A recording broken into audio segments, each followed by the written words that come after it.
Hello दोस्तों, आप सभी का आपके channel Rajendra research and GS classes में स्वागत है। आज के इस वीडियो में हम सब ज्ञान एवं पाठ्यक्रम BD 201 के महत्वपूर्ण प्रश्नों को पढ़ेंगे। क्वेश्चन फर्स्ट, श्रीमद् भगवद गीता के 18वें अध्याय में ज्ञान को कितने भागों में बांटा गया है? श्रीमद् भगवद गीता के 18वें अध्याय में ज्ञान को 3 भागों में बांटा गया है। अगला क्वेश्चन, भारत के संविधान में किस अनुच्छेद में लिखा गया है कि शिक्षा सबके लिए है? भारत के संविधान में अनुच्छेद 45 में यह लिखा गया है कि शिक्षा सबके लिए है। अगला क्वेश्चन, संविधान के किस अनुच्छेद के अनुसार हिंदी हमारी राजभाषा है? संविधान के अनुच्छेद 343 के अनुसार हिंदी हमारी राजभाषा है। अगला क्वेश्चन, भारतीय संविधान में भारतीय नागरिकों के लिए कितने निर्धारित कर्तव्य हैं? भारतीय संविधान में भारतीय नागरिकों के लिए 11 कर्तव्य निर्धारित हैं।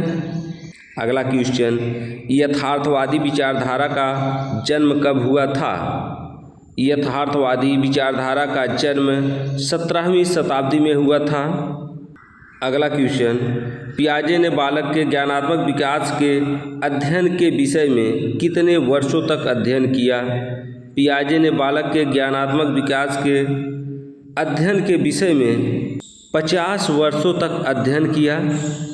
अगला क्वेश्चन, योजना आयोग 1950 ने कितने वर्ष की विद्यालयी शिक्षा पर बल दिया? योजना आयोग 1950 ने 12 वर्ष तक के विद्यालयी शिक्षा पर बल दिया।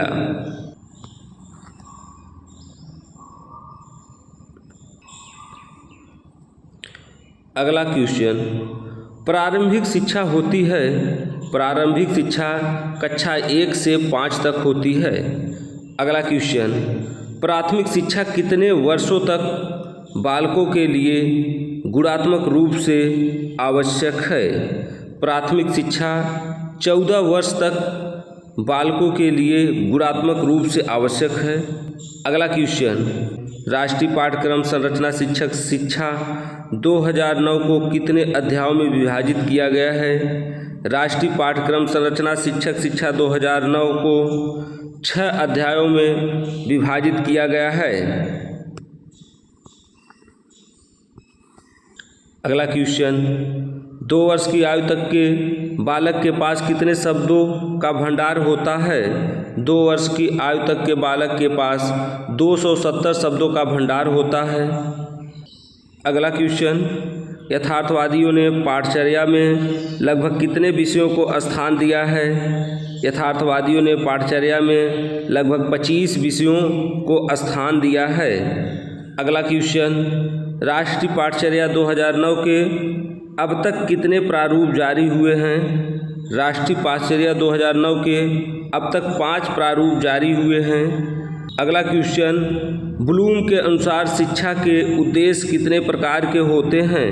ब्लूम के अनुसार शिक्षा के उद्देश्य 3 प्रकार के होते हैं। अगला क्वेश्चन, मानव कोशिका में कितने गुणसूत्र पाए जाते हैं? मानव कोशिका में 46 गुणसूत्र या 23 जोड़ी गुणसूत्र पाए जाते हैं। अगला क्वेश्चन, भारत में मान्यता प्राप्त भाषाओं की संख्या कितनी है? भारत में मान्यता प्राप्त भाषाओं की संख्या 22 है। अगला क्वेश्चन, हिंदी क्षेत्र में कितनी बोलियां हैं? हिंदी क्षेत्र में 18 बोलियां हैं। अगला क्वेश्चन, स्वीकृत त्रिभाषा सूत्र के अंतर्गत माध्यमिक शिक्षा के प्रत्येक बालक को कितनी भाषाएं अनिवार्य रूप से पढ़नी होगी? स्वीकृत त्रिभाषा सूत्र के अंतर्गत माध्यमिक शिक्षा के प्रत्येक बालक को 4 भाषाएं अनिवार्य रूप से पढ़नी होगी।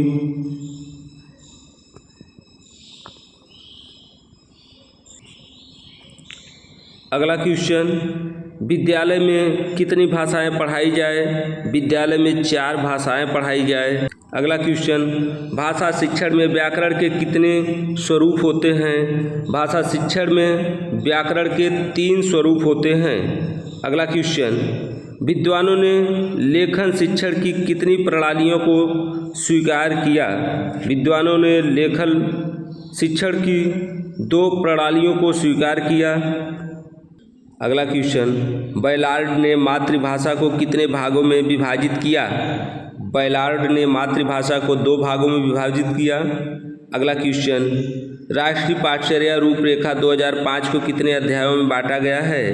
राष्ट्रीय पाठचर्या रूपरेखा 2005 को 5 अध्यायों में बांटा गया है। अगला क्वेश्चन, श्रुतलिपि की कितनी विधियां हैं? श्रुतलिपि की 4 विधियां हैं। अगला क्वेश्चन, श्रवण कौशल में कितनी शक्तियां समाहित होती हैं? श्रवण कौशल में 1 शक्ति समाहित होती है।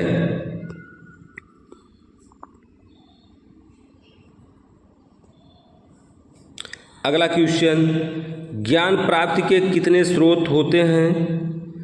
ज्ञान प्राप्ति के 2 स्रोत होते हैं। अगला क्वेश्चन, मनुष्य की कितनी ज्ञानेंद्रियां होती हैं? मनुष्य के 5 ज्ञानेंद्रियां होती हैं। अगला क्वेश्चन, वैज्ञानिक वित्त के कितने तत्व हैं? वैज्ञानिक वित्त के 5 तत्व हैं।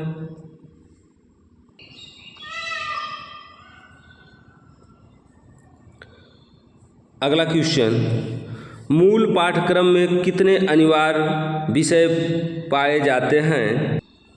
मूल पाठ्यक्रम में अनिवार्य 6 विषय पाए जाते हैं। नेक्स्ट क्वेश्चन, किसी भी भारतीय भाषा में कितने प्रतिशत संस्कृत भाषा के शब्द पाए जाते हैं? किसी भी भारतीय भाषा में 80% से अधिक शब्द संस्कृत भाषा के पाए जाते हैं। अगला क्वेश्चन, कविता शिक्षण के कितने उद्देश्य बताए गए हैं? कविता शिक्षण के 11 उद्देश्य बताए गए हैं। नेक्स्ट क्वेश्चन, शिक्षा कितने प्रकार की मानी गई है? शिक्षा 2 प्रकार की मानी गई है।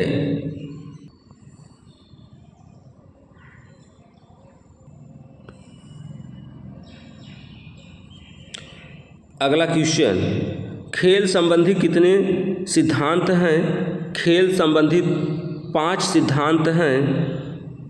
अगला क्वेश्चन, जॉन डेवी ने बच्चों की रुचियों को पाठ्यक्रम के आधार पर कितने वर्गों में विभक्त किया है? जॉन डेवी ने बच्चों की रुचियों को पाठ्यक्रम के आधार पर 4 वर्गों में विभक्त किया है। अगला प्रश्न, रास के द्वारा पाठ्यक्रम के अंतर्गत कितनी क्रियाओं का उल्लेख किया गया है? रास के द्वारा पाठ्यक्रम के अंतर्गत 2 क्रियाओं का उल्लेख किया गया है। अगला क्वेश्चन, एच.सी. मैकान ने अतिरिक्त पाठ्यक्रम क्रियाओं के विकास के कितने स्तर बताए हैं? एच.सी. मैकान ने अतिरिक्त पाठ्यक्रम क्रियाओं के विकास के 3 स्तर बताए हैं। अगला प्रश्न, मनोविज्ञान की प्रथम प्रयोगशाला कब स्थापित हुई थी?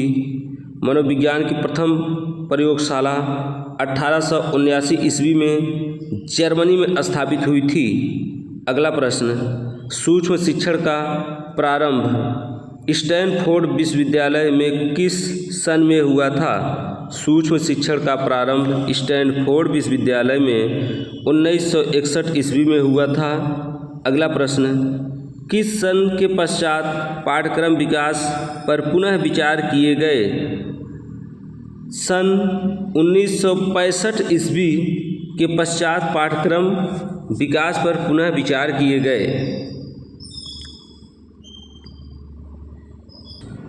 अगला प्रश्न, किसी भाषा नीति में पाठ्यक्रम को स्थान किस सन में दिया गया? किसी भाषा नीति के पाठ्यक्रम को 1886 ईस्वी में स्थान दिया गया। अगला प्रश्न, त्रिभाषा सूत्र किस सन में प्रस्तुत किया गया? त्रिभाषा सूत्र 1956 ईस्वी में प्रस्तुत किया गया। अगला प्रश्न, भारत सरकार ने मंडल द्वारा निर्मित त्रिभाषा सूत्र को कब स्वीकार किया? भारत सरकार ने मंडल द्वारा निर्मित त्रिभाषा सूत्र को 1968 ईस्वी में स्वीकार किया। अगला प्रश्न, हिंदी को किस वर्ष राजभाषा घोषित किया गया? हिंदी को सन 1949 ईस्वी में राजभाषा घोषित किया गया। यदि वीडियो अच्छा लगे तो वीडियो को लाइक करें, शेयर करें और चैनल पर नए हो तो चैनल को सब्सक्राइब करें। अगला प्रश्न, उच्च शिक्षा के पाठ्यक्रम विकास हेतु राधाकृष्णन आयोग का गठन कब किया गया? उच्च शिक्षा के पाठ्यक्रम विकास हेतु राधाकृष्णन आयोग का गठन सन 1948-49 ईस्वी में किया गया। अगला प्रश्न, महात्मा गांधी ने बुनियादी शिक्षा पाठ्यक्रम का विकास कब किया था? महात्मा गांधी ने बुनियादी शिक्षा पाठ्यक्रम का विकास सन 1937 को किया था। अगला प्रश्न, हंटर आयोग का गठन कब हुआ था? हंटर आयोग का गठन सन 1882 को हुआ था। अगला प्रश्न, भाषा नीति में पाठ्यक्रम को स्थान कब दिया गया? भाषा नीति में पाठ्यक्रम को स्थान सन 1968 में दिया गया। अगला प्रश्न, सेंट्रल इंस्टीट्यूट ऑफ एजुकेशन में छात्र स्वशासन पर सेमिनार किस वर्ष हुआ? सेंट्रल इंस्टीट्यूट ऑफ एजुकेशन में छात्र स्वशासन पर सेमिनार दिसंबर 1955 में हुआ। अगला प्रश्न, मुदालियर आयोग की नियुक्ति कब की गई? मुदालियर आयोग की नियुक्ति सन 1952-1953 ईस्वी में की गई। अगला प्रश्न, सामाजिक विज्ञान शिक्षण भारत में कब प्रारंभ हुआ? सामाजिक विज्ञान शिक्षण भारत में 1955 ईस्वी में प्रारंभ हुआ। अगला प्रश्न, भारतीय शिक्षा आयोग ने सामाजिक अध्ययन को कब स्वीकार किया था? भारतीय शिक्षा आयोग ने सामाजिक अध्ययन को सन 1964 से 1966 में स्वीकार किया था। अगला प्रश्न, शैक्षिक सुधार हेतु राष्ट्रीय शिक्षा नीति कब लागू की गई? शैक्षिक सुधार हेतु राष्ट्रीय शिक्षा नीति सन 1987 में लागू की गई। अगला प्रश्न, पंचवर्षीय योजना कब प्रारंभ की गई? पंचवर्षीय योजना सन 1951 में प्रारंभ की गई। अगला प्रश्न, शिक्षा आयोग ने समाज अध्ययन विषय को एक स्वतंत्र विषय के रूप में स्वीकार करने की अनुशंसा कब की? शिक्षा आयोग ने समाज अध्ययन विषय को एक स्वतंत्र विषय के रूप में स्वीकार करने की अनुशंसा सन 1916 में की। अगला प्रश्न, त्रिभाषा सूत्र किस सन में प्रस्तुत किया गया?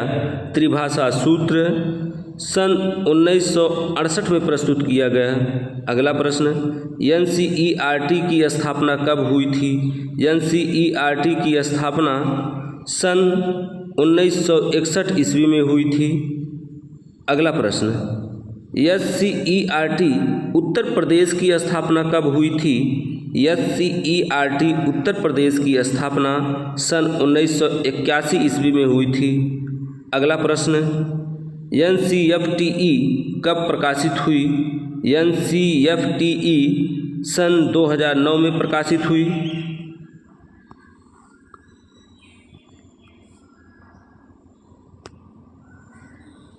अगला प्रश्न, RTI अधिनियम कब बनाया गया? RTI अधिनियम 12 मई 2005 को बनाया गया। अगला प्रश्न, राष्ट्रीय अध्यापक शिक्षा परिषद अधिनियम कब बना? राष्ट्रीय अध्यापक शिक्षा परिषद अधिनियम सन 1993 में बना। अगला प्रश्न, राष्ट्रीय मुक्त विद्यालय की स्थापना कब हुई? राष्ट्रीय मुक्त विद्यालय की स्थापना सन 1989 ईस्वी में हुई। अगला प्रश्न, किस आयु वर्ग की लड़कियां तेजी से बढ़ती हैं? 12 से 14 वर्ष की लड़कियां तेजी से बढ़ती हैं।